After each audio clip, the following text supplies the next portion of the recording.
Hello everyone, it's Lizzie the storyteller. Now I'm a storyteller and artist because when I listen to stories I see pictures in my mind's eye, and I love to do pictures, and I've made these quilts out of fabric of the pictures that I see when I'm listening to a story or telling a story, and I hope that's going to inspire you to do some pictures.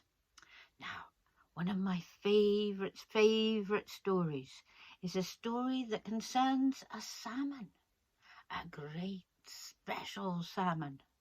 Now, this is a story often told over in Ireland, and I'm sure our Irish friends would say that the story belongs to Ireland, but I believe that it could well have happened here, because the story also concerns Finn McCool. Now, I'm sure you'll have heard of Finn McCool, the great hero, or giant as he sometimes is. Now, he was known to live here in Scotland. So, this is a story. This is a story about when Finn was a wee boy. You see, back in the old days, in the days way before time, way back long ago, there were no schools. No, there were no schools for the children to go to. But they weren't on holiday. They weren't having their Easter holidays like we are. No, they had to go to work. Yes, so all the children had jobs from an early age. Now, they maybe had a different job with somebody, and they would be their apprentice, their helper, until they learnt the trade. Now, Finn's job, he was apprentice to the great wizard. So he learnt lots of magic. Now the great wizard wanted all the wisdom in the world. He wanted to know all kinds of magical things, and so he read lots of books, and he spoke with lots of people, and he listened to lots of stories.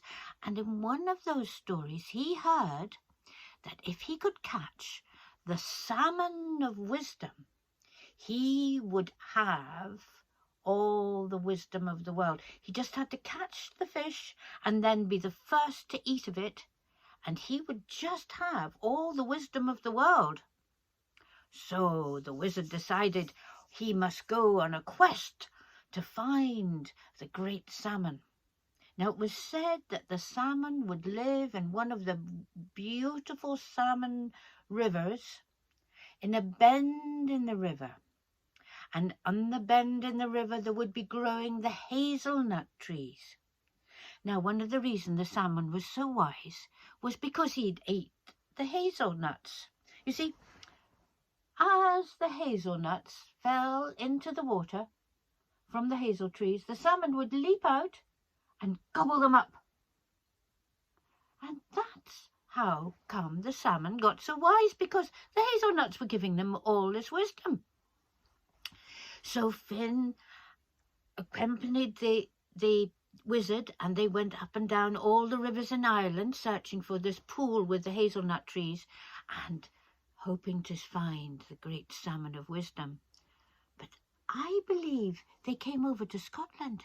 Now, when they come over to Scotland, many a time they would be coming up the Great Glen. They would come to the shores of where we have now Fort William, and they would go up the River Lochie, which is one of the most beautiful salmon rivers.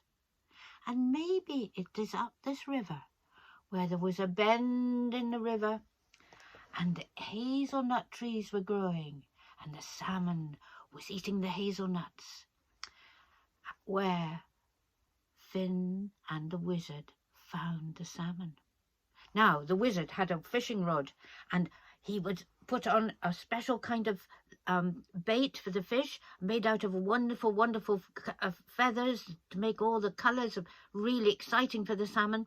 And then he cast his line, and he didn't catch nothing.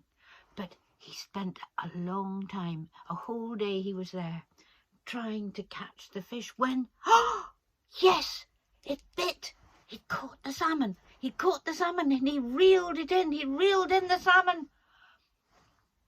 Now, when he was preparing the salmon to eat, he said to wee Finn, "Now, Finn, you get a fire going." Now, Finn, this is one of the magics that Finn had learnt. You see, this was long before there were matches or lighters, so Finn had to use the special stones, and he found the 2 special stones which he smashed together until they made a spark. And when he had the spark, he would get the little dried leaves and dried grasses and some twigs from the honeysuckle until he got a little bit of a fire going. He'd blow on it and get more sticks and twigs and more sticks and twigs until he got a few logs, and he got a beautiful fire going to cook the salmon. And so Finn was looking after the salmon, and the wizard said, "Now, Finn, after all this, I'm quite tired. I'm going to have a wee snooze, but you look after the fish, but don't eat it, because I must be the first to eat it." "Oh, absolutely," said Finn. And so the wizard had a wee snooze, and Finn looked after the cooking fish, and he was keeping the fire going and making sure the fish was doing well, when suddenly a bit of the skin on the fish blistered up, and then, oh, ow! And, you see, a splutter of the salmon skin went on Finn's thumb, and it was so sore, he put his thumb in his mouth.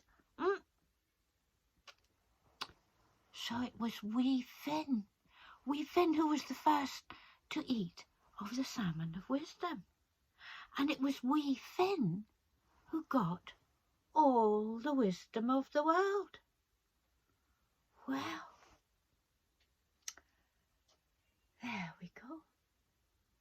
Now, there's something about that story that always makes me think. You know, the salmon got the wisdom from eating the hazelnuts. So maybe if we ate hazelnuts, we'd get lots of wisdom. Well, who knows? Who knows? But maybe you can ask your mum and dad if you can have some hazelnuts. Or Nutella. I hope you're having a fun holiday time. And if it's a rainy day, maybe you want to do some drawing, painting. Do some drawings and pictures of that story, and please send them to us at the museum, the West Highland Museum in Fort William. We'd love to see your pictures. Cheery bye.